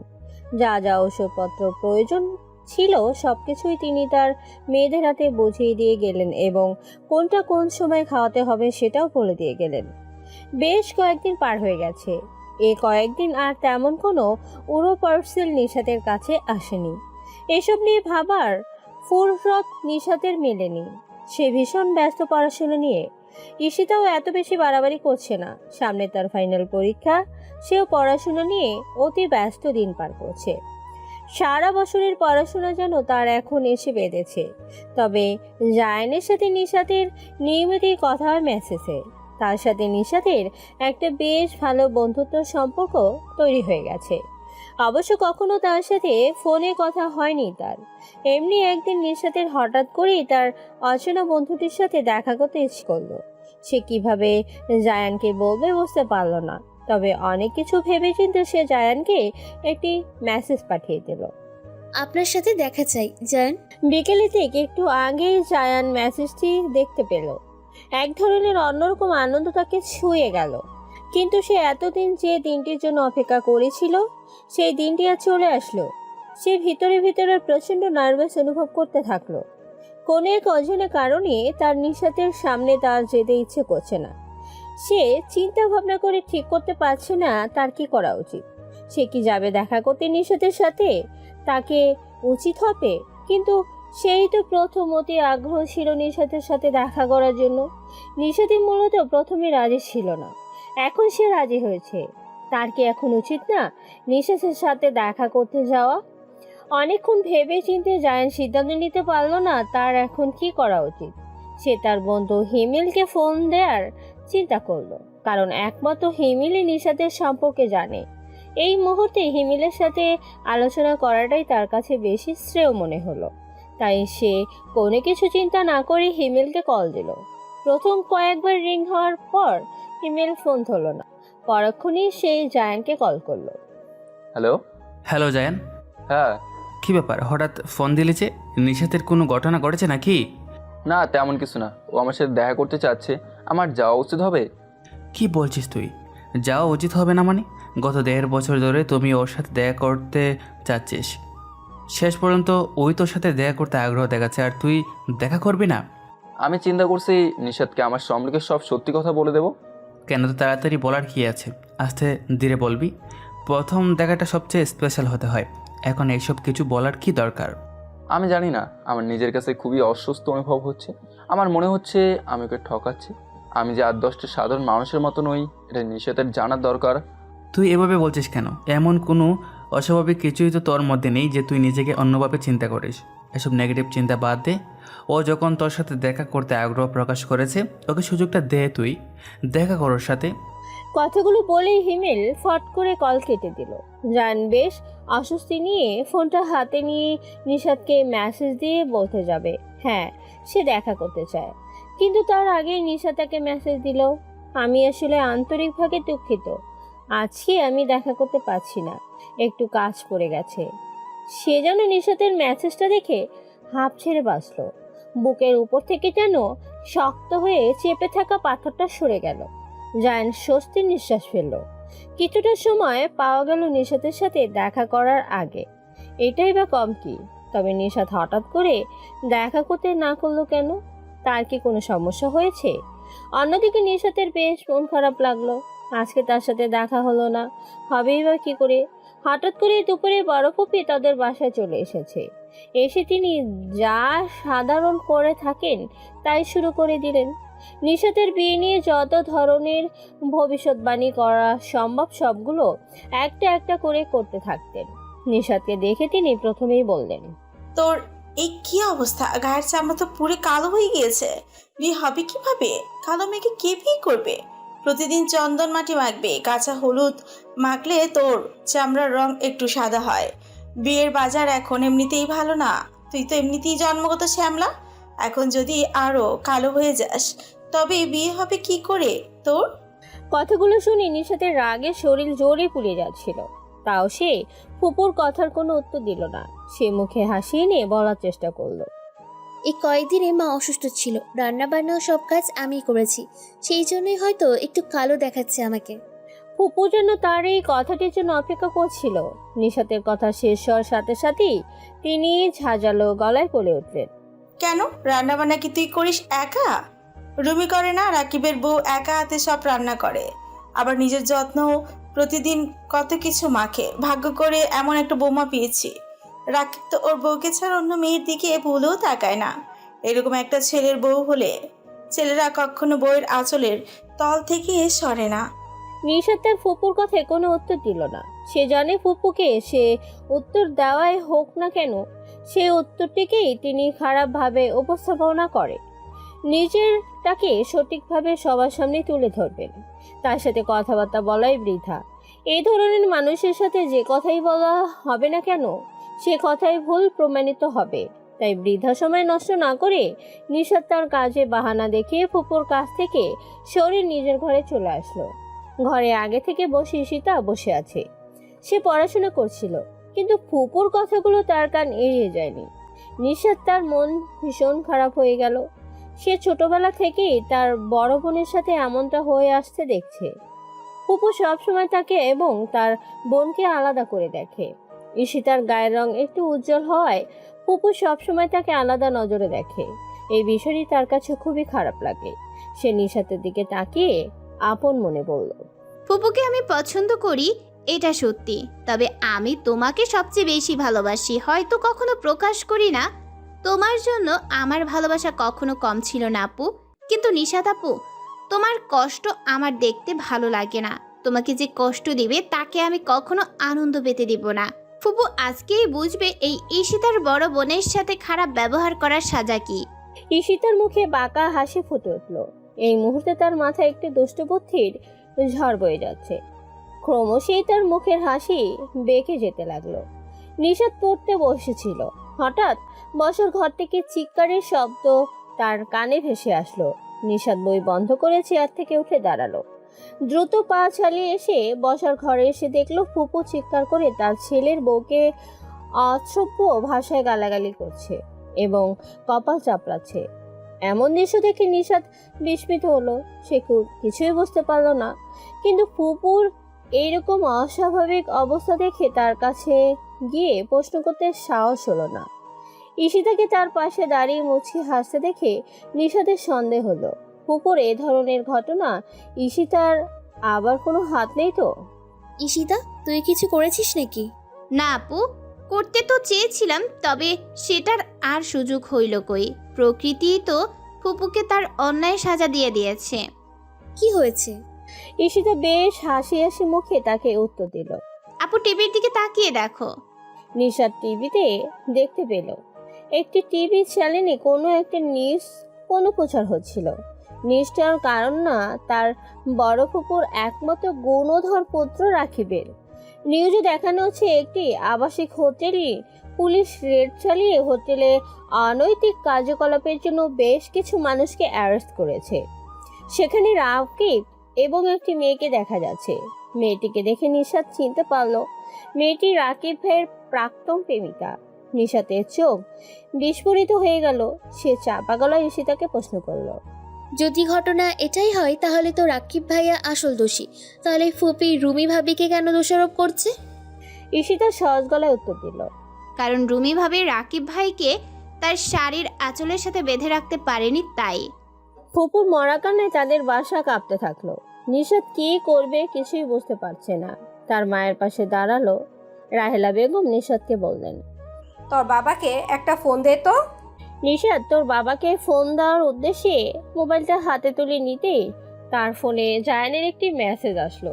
মেসেজে লেখা, নিশাত, কেমন লাগলো এই নাটক? তোমার ফুফু কিন্তু তার উচিত শিক্ষা পেয়ে গেছে। অহংকার পতনের মূল, এখন থেকে তার পতন শুরু হলেও। নিশাত জায়ানকে মেসেজ করলো। আপনি কি এসব করেছেন? কিভাবে করলেন? প্রায় সাথে সাথেই জায়ানের নাম্বার থেকে ফিরতি মেসেজ আসলো। সব কিছু যদি জানতে চাও তবে আগামীকাল রাত 8টায় তোমার বাসার সামনে আলোসায় ক্যাফেতে চলে আসো। আমাদের প্রথম দেখার সাথে সাথে তোমার জমে থাকা সব প্রশ্নের উত্তর পেয়ে যাবে। হয়তোবা আমাকে ঘিরে থাকা রহস্য একটু হলেও উন্মোচন করতে পারবে। 8 ঘন্টার বেশি সময় হবে নিশাত ক্যাফেতে বসে আছে। সে বেশ চিন্তিত হয়ে বসে আছে। বারবার হাত ঘড়ির দিকে তাকাচ্ছে। 8টা 5 বাজে এখনো তার দেখা নেই। নিশাত অস্থির হয়ে ক্যাফের এই দিক সেদিক তাকাচ্ছে। বাসা থেকে বের হওয়ার সময় ঈশিতা তাকে সাহায্য না করলে হয়তো আজ আর আশাই হতো না। আজ তার বাবা অফিসের কাজে ঢাকার বাইরে গিয়েছে। তার আসতে 2 দিন লাগতে পারে, সেজন্যই বের হওয়া সহজ হয়েছে।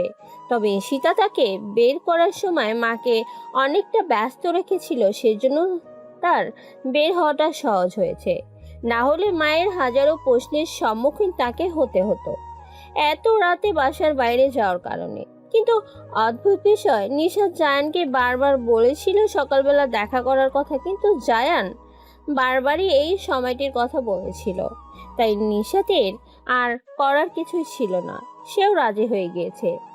সে একটা বিষয় লক্ষ্য করলো, এই ক্যাফের ডেকোরেশনটা যেন অনেকটা বদলে গেছে। আশেপাশে দেয়াল মেঝে সবকিছু মেরুন রঙের এবং বেশ জাঁকজমকপূর্ণভাবে ক্যাফেটি সাজানো হয়েছে। বিষয়টি বেশ অবাক করার মতো। এই আলো ছায়া ক্যাফেতে নিশাতের কলেজ জীবনে অনেক আসা যাওয়া হতো। কলেজের বন্ধু বান্ধবীদের সাথে ছুটির পরে এই ক্যাফেতে এসে 1 কাপ এক্সপ্রেনে কফি না খেলে তার চলতোই না।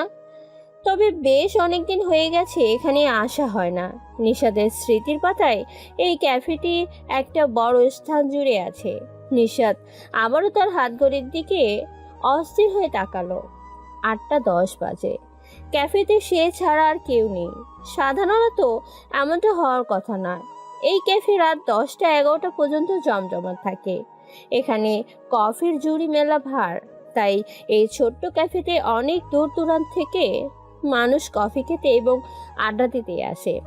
শূন্য ক্যাফেতে একা বসে থেকে তার হালকা ভয় লাগছে। তবে সে ভয়ে ভাবকে লুকিয়ে রেখে শক্ত মুখে বসে আছে। এমন সময় তার সামনের টেবিলের ওপরে একজন ওয়েটার এসে 1 কাপ এক্সপ্রেসো কফি এবং নীল একটি খাম রেখে চলে যাচ্ছিল। নিশাত তাকে থামালো। আমি তো কফির অর্ডার করিনি। আসলে একজনের আমার সাথে দেখা করার কথা, সে আসলেই আমি অর্ডার করব। ম্যাম, স্যার এগুলো আপনার জন্য পাঠিয়েছেন। নিশাত বেশ অবাক হয়ে ওয়েটারের দিকে তাকিয়ে বলল, কোন স্যার? জাহান আহমেদ স্যার। নিশাত বিস্মিত হয়ে গেল। তারপরও সে বিস্ময় চাপা রেখে বলার চেষ্টা করলো, আজকে ক্যাফেতে কাউকে দেখছি না কেন?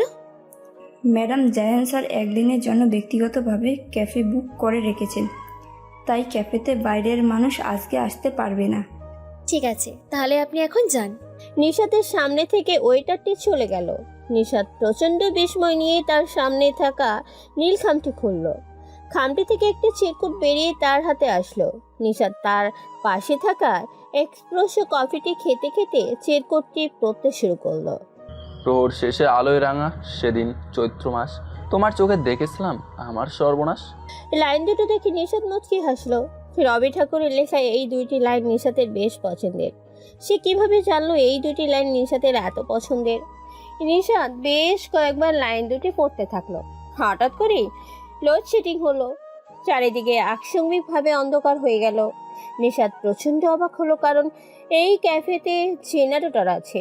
কারেন্ট চলে যাওয়ার সাথে সাথেই জেনারেটর চালু হয়ে যায়। তবে আজ কি হলো? বেশ কিছুক্ষণ হয়ে গেল আলোর কোনো দিশা না দেখেই নিশাত অবাক হয়ে গেল। সে সুদূরে জানালার পাশে চেয়ে দেখলো রাস্তায় দৃশ্যপট। আশেপাশে সব জায়গায় আলো জ্বলছে, তার মানে কারেন্ট যায়নি। নিশাত টেবিলে রাখা তার মোবাইলটি হাতে তুলে নিয়ে ফ্ল্যাশ অন করে সামনের দিকে ধরল। নিশাত বেশ চমকে উঠল, তার সামনে একটি পুরুষের অস্তিত্ব রয়েছে। ফ্ল্যাশের আলোতে একটি মুখ তার সামনে ভেসে উঠল। প্রায় সাথে সাথেই কারেন্ট চলে আসলো। নিশাত লক্ষ্য করলো তার সামনে একজন যুবক বসে আছে। তার পরনে মেরুন কালারের শার্ট এবং সাদা প্যান্ট। শার্টের হাতা কোণে পর্যন্ত গুটিয়ে রাখা, চোখে পুরো ফ্রেমে চশমা, বেশ ফর্সা ফ্যাকাশে গায়ের রং। সে সুদর্শন, সেটি তাকে দেখেই বোঝা যাচ্ছে। নিশাত চোখ বড় বড় করে তার দিকে তাকালো। তার আর বুঝতে বাকি থাকলো না এই সে জাহান আহমেদ। যুবকটি নিশাতকে হতভম্ব হয়ে তার দিকে তাকিয়ে থাকতে দেখে মুচকি হাসলো। নিজের হাতটা তার দিকে বাড়িয়ে দিয়ে ভরাট কণ্ঠে বলল, হ্যালো, আমি জায়ান। নিশাত বেশ কিছুক্ষণ কিছু বলল না। তারপর সে নিজের হাতটা বাড়িয়ে দিল। নিশাত লক্ষ্য করলো জায়ানের হাতে কিছু কাটার ক্ষত দাগ। সেই বিষয়টির উপেক্ষা করে বলল, আমি নিশাত। শব্দটুকু বলতে গিয়ে নিশাতের গলা কেঁপে গেল। নিশাত, তুমি কি ভয় পাচ্ছ? নিশাত বিব্রত বোধ করলো। সে বলল, না, আচ্ছা, আমি কি আপনাকে কিছু প্রশ্ন করতে পারি? জায়ান হাসি মুখে উত্তর দিল, হ্যাঁ, অবশ্যই, তুমি অবশ্যই প্রশ্ন করতে পারো। আমার সম্পর্কে তুমি অনেক কিছুই জানো না, প্রশ্ন করার অধিকার তোমার আছে। আপনাকে আমার বেশ চেনা চেনা লাগছে। মনে হচ্ছে আমি আপনাকে আগেও কখনো দেখেছি। আমাদের আগে দেখা হয়েছিল? না, আমাদের আগে কখনোই দেখা হয়নি।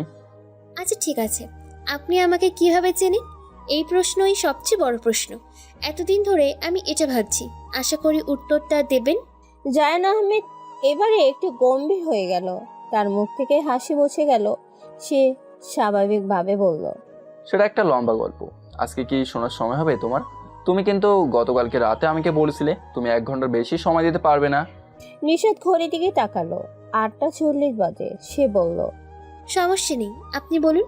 সময়টা কোনো ফ্যাক্ট না, আমি এটা জানতে চাই। ঠিক আছে, তুমি যখন জানতে চাইছো তাহলে বলছি। বলুন। নিশাত বেশ আগ্রহ সহকারে জায়ান আহমেদের দিকে তাকালো, কিন্তু তার প্রতি ক্ষণে ক্ষণে মনে হতে লাগলে আগেও সে জায়ানকে কোথাও দেখছে, কিন্তু কোথায় দেখেছে সেটাও মনে করতে পারছে না। জায়ান নিশাতের দিকে তাকিয়ে বলল, তাহলে আমি প্রথম থেকেই শুরু করি। সময়টা আজ থেকে 3 বছর আগের। তখন আমি অনেক হতাশাচ্ছন্ন ছিলাম। জীবনের এমন একটা সীমায় পৌঁছে গিয়েছিলাম যেখান থেকে আমি আমার জীবনটাকে আর সহ্য করতে পারছিলাম না। মৃত্যুই তখন আমার একমাত্র প্রশান্তি হয়ে দাঁড়িয়েছিল। মানুষ বাঁচার জন্য কত কি করে তুমি কি জানো নিশাত? আমি মরে যাওয়ার জন্য কত কিছু করছি। এই জীবনটা এতটা কষ্টদায়ক হয়ে দাঁড়াবে আমার জন্য আমি কখনো ভাবিনি। আমি প্রথম সুইসাইডের চেষ্টা করেছিলাম। কিভাবে জানো? আমি 62টা ঘুমের ওষুধ খেয়েছিলাম, তারপরও আমি মারা যাইনি। হয়তোবা সৃষ্টিকর্তাই আমাকে বাঁচিয়ে রেখেছেন। দ্বিতীয়বার আমি হাত কেটে ফেলেছিলাম। হাতের শিরা উপশিরা বিচ্ছিন্ন করে মৃত্যুবরণ করতে চেয়েছিলাম। শরীর থেকে অনেক রক্ত ঝরেছিল, তারপরও আমি মারা যাইনি। নিশাত, তুমি হয়তো এসব শুনে অবাক হয়ে যাচ্ছ, ভাবছো আমি তোমাকে এসব কথা বলছি কেন। নিশাত তার এই ধরনের অদ্ভুত কথাবার্তা শুনে অবাক হলেও সেটা প্রকাশ না করে বলল, না, আমি অবাক হচ্ছি না, তবে আপনার কথা শুনে বেশ ভয় পাচ্ছি। জায়ান নিশাতের কথা শুনে হাসলো। তোমার ভয় পাওয়ার কিছু নেই। তোমাকে যেগুলো বলছি সেগুলো আমার অতীত। এখন তুমি আমাকে যেভাবে দেখছো সেটা আমার বর্তমান। নিশাত বলল, আপনি কেন এতবার সুইসাইড করার চেষ্টা করেছিলেন? আপনার ভিতরে কি এমন কষ্ট ছিল? জায়ান উত্তর দিল, আমি এটার উত্তর দেবো। আগে তুমি আমার গল্পটা শোনো। তোমায় যেটা বললাম সেটা আমার দ্বিতীয়বারের সুইসাইডের চেষ্টা ছিল। তৃতীয়বার আমি সুইসাইডের অ্যাটেম্প নিয়েছিলাম। আমি আবারও বিষ খেয়েছিলাম, কিন্তু সেবার আমি আর মারা যাইনি। সেবার আমি বেঁচে গিয়েছি। প্রত্যেকটা বার আমি মৃত্যুর চেষ্টা করছি, কিন্তু শেষবার আমি বাঁচার চেষ্টা করছি। মানে? তোমার মনে আছে কিনা জানি না, 1 বছর আগে তোমার মায়ের একটা অপারেশনের জন্য তুমি তোমার মাকে নিয়ে হসপিটালে যাচ্ছিলে। তখন আমি তোমাকে প্রথমবার দেখেছিলাম। তোমার চিন্তিত মুখ, প্রিয়জনের কষ্টে ব্যথিত চেহারা আমার ভেতরে এক ধরনের অদ্ভুত পরিবর্তন এনেছিল। আমি বুঝতে পেরেছিলাম আমার মৃত্যু কখনোই আমার জীবনের সমাধান হতে পারে না। প্রিয়জন হারানোর কষ্ট অনেক বড় কষ্ট। আমি যদি আত্মহত্যা করতাম তাহলে শুধু আমি একা মারা যেতাম না, আমার বাবাও আমার সাথে মারা যেতেন। তিনি আমাকে ভীষণ ভালোবাসেন, একমাত্র ছেলেকে হারিয়ে হয়তোবা তিনি বাঁচতে পারতেন না। আমি শুধু নিজেকে হত্যা করতে চাচ্ছিলাম না, আমি নিজের সাথে সাথে আমার বাবাকেও কষ্ট দিয়ে দিয়ে মারতে চাচ্ছিলাম। সেবারের ঘটনা থেকে আমি বেঁচে ফিরি, নতুনভাবে বাঁচতে শিখি। এর পিছনে সবচেয়ে বড় হাত তোমার রয়েছে। ঘটনা শুধু এতটুকুই নয়, আরও অনেক রয়েছে, তবে আজকে এতটুকুই না হয় থাকুক। আস্তে আস্তে তুমি আমার সম্পর্কে সবই জানতে পারবে। নিশাত, তোমাকে অনেক ধন্যবাদ। নিশাত জায়ানের কথাগুলো শুনে চুপ করে থাকলো, তারপর মৃদু সুরে বলল, আপনাকে অনেক ধন্যবাদ, অসংখ্য ধন্যবাদ। কেন? আমি আবার কি করলাম? ধন্যবাদ যে আপনার প্রাপ্য, আমি দিতে ভুলে গিয়েছিলাম। যেদিন আপনি অ্যাম্বুলেন্স না পাঠালে আমার মাকে হয়তোবা আমি বাঁচাতে পারতাম না।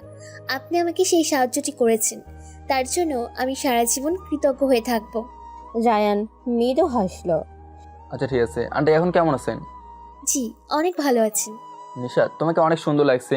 নিশাত বেশ লজ্জা পড়ল, আস্তে করে বলল, ধন্যবাদ, আপনাকেও ভালো লাগছে অনেক। তা তো লাগতেই হবে। তোমার ভালোর ফেভারিট কালার শার্ট পরে এসেছি। মেরুন তো তোমার ফেভারিট কালার। আপনি কিভাবে জানলেন মেরুন আমার ফেভারিট কালার? এই জন্য কি আপনি ক্যাফেটার ডেকোরেশন মেরুন রঙের করিয়েছেন? হ্যাঁ। নিশাত বিস্ময় ভরা মুখে জায়ানের দিকে তাকিয়ে আছে।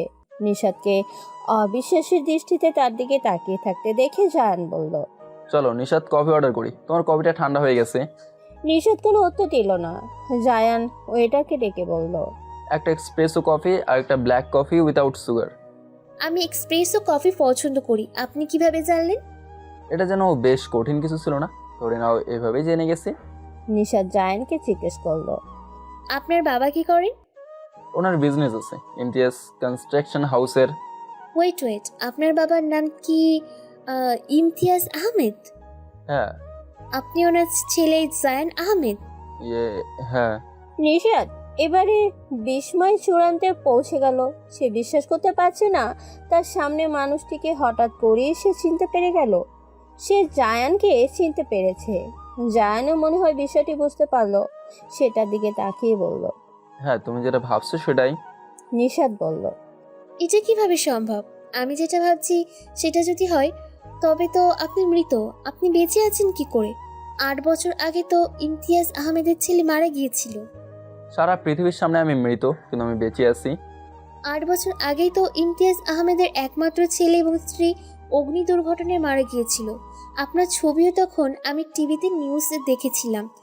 8 বছর আগের আপনার সাথে এখনকার আপনার মিল পাওয়াটা বেশ কষ্টকর, তারপরও আমার কাছে চেনা চেনা লাগছিল। সারা পৃথিবীর কাছে আমি মৃত হলেও আমি বেঁচে আছি।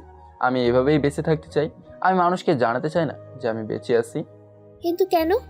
জায়ান মোটামুটি প্রস্তুত হয়ে এসেছিল এই প্রশ্নের উত্তর দেওয়ার জন্য, কিন্তু তার আগেই নিশাতের মোবাইলটি বেজে উঠল। নিশাত তার দিকে তাকিয়ে বলল, 1 মিনিট, মা ফোন করেছে। নিশাত জানে ফোনটি করেছে মূলত ঈশিতা। সে কল রিসিভ করলো। কলের অপর প্রান্ত থেকে ঈশিতা বলল, আপু তাড়াতাড়ি আসো, বাবা বাসায় চলে আসছে। বাবা ট্রেনিং ক্যান্সেল হয়ে গেছে, মা কিন্তু ঘুমিয়ে গেছে, তবে বাবা আসার আগেই চলে আসো।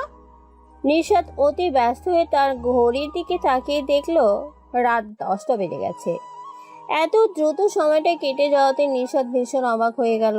সে জায়ানের দিকে তাকিয়ে বলল, আজকে আর থাকতে পারছি না, আমাকে এখন যেতে হবে। আপনার সাথে কথা বলে অনেক ভালো লাগলো। জায়ান হেসে বলল, তোমার সাথে কাটানো 2টি ঘন্টা আমার জীবনের শ্রেষ্ঠ 2টা ঘন্টা হয়ে থাকবে। চলো তোমাকে এগিয়ে দেই। আপনার বাসা তো এখানে না, আপনি বলেছিলেন আপনি ঢাকার বাইরে গাজীপুরে থাকেন। তাহলে এখন আর আপনার দেরি হয়ে যাবে, আপনি চলে যান। নিশাত তাড়াহুড়া করে হ্যান্ড ব্যাগটি নিয়ে ক্যাফে থেকে বেরিয়ে পড়ল। জায়ান নিশাতের নিষেধ অগ্রাহ্য করে তার পিছু পিছু আসতে থাকলো।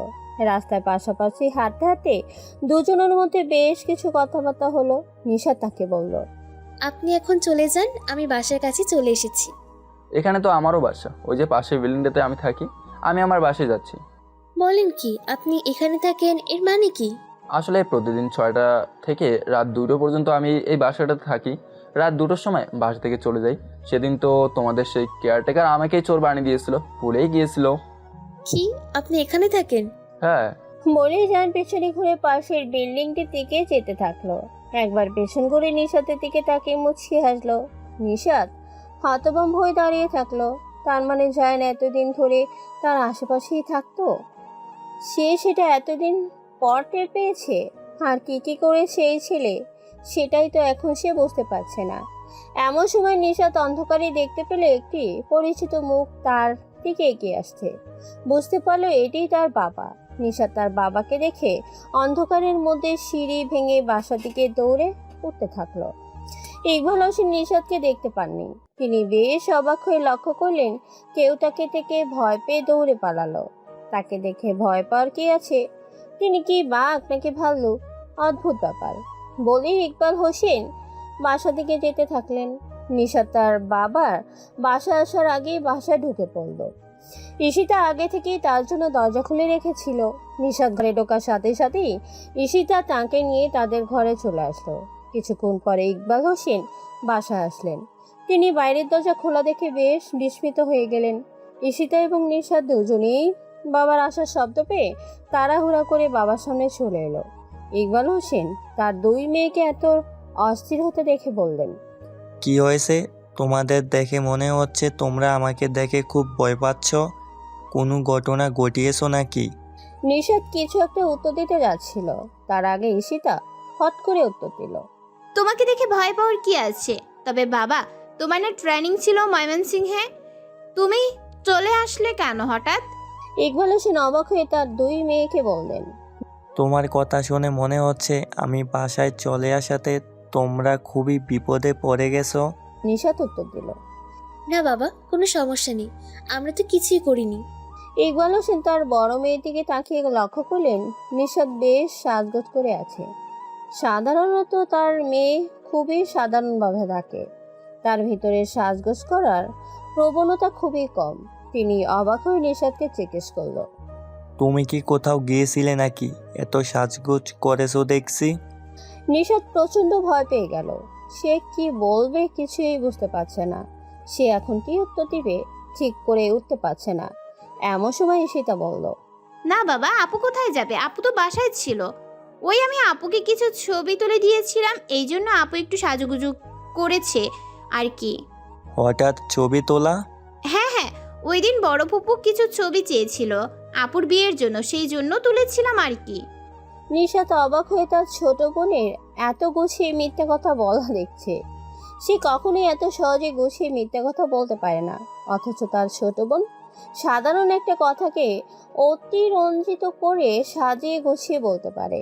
এই ক্ষমতা সে কোথা থেকে পেয়েছে কে জানে। হয়তোবা বড় ফুপুর কাছ থেকেই তার ভেতরে এসেছে।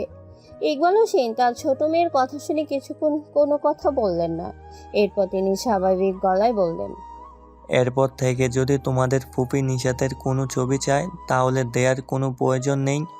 আর পড়াশোনা বাদ দিয়ে সময় নষ্ট করার কোনো দরকার নেই। এইসব বিষয় নিয়ে এত মাতামাতি করবে না। এত তাড়াতাড়ি নিশাতের বিয়ে দিচ্ছি না আমি। এখন তোমরা ঘরে যাও। বাবার কথা শুনে ঈশিতা এবং নিশাত নিজেদের ঘরে চলেই যাচ্ছিল। ইকবাল হোসেন তার ছোট মেয়ে ঈশিতাকে কিছু ডেকে হাতে একটা বই দিলেন। ঈশিতা বইটি লেখকের নাম দেখে আনন্দে উৎসাহিত হয়ে উঠল। বাবা, তুমি এই বইটা কিনেছো? জামশেদ হায়দারের নতুন বই? ইকবাল হোসেন বললেন, হ্যাঁ, আসার সময় বইয়ের দোকানে দেখলাম বইটা। তোমার তো পছন্দের রাইটার, এই জন্য তোমার জন্য নিয়ে আসলাম। থ্যাঙ্কস বাবা। ঈশিতা আনন্দে লাফাতে লাগলো। তার আনন্দ দেখে ইকবাল হোসেন আরো বেশ ভালো লাগলো। নিশাত রাতে ঘুমানোর সময় লক্ষ্য করলো তার বোন গভীর মনোযোগ সহকারে বাবার আনা বইটি পড়ছে।